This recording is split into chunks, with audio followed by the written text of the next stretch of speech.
What is a gray water footprint? Imagine a world where every drop of water counts, not just for drinking or farming, but for keeping our water clean.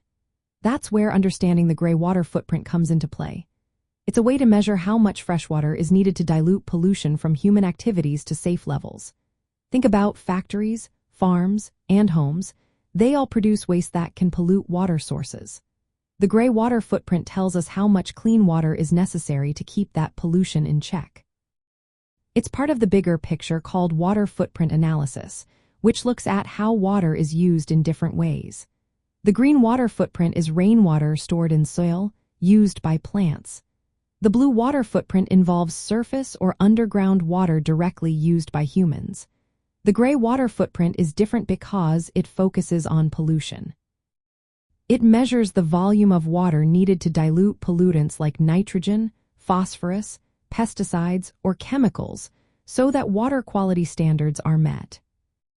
To figure out the gray water footprint, scientists look at how much pollution is released into water bodies. They then estimate how much water is needed to dilute that pollution to safe levels.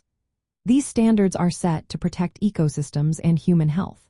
For example, if a farm releases fertilizers into a nearby river, the gray water footprint calculates how much water is needed to dilute those fertilizers so they don't harm fish or make water unsafe to drink.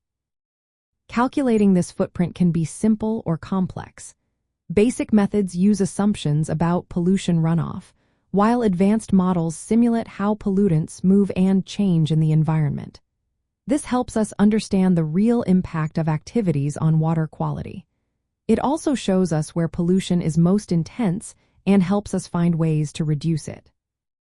Managing the gray water footprint is key for sustainable water use.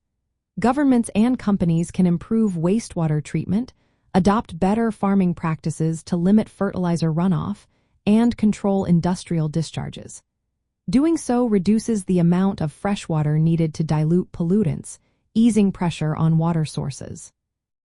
In essence, the gray water footprint reveals how human activities affect water quality by showing the volume of water used to dilute pollution. It's a helpful tool for guiding smarter water management, protecting ecosystems, and making sure we use water responsibly for the future.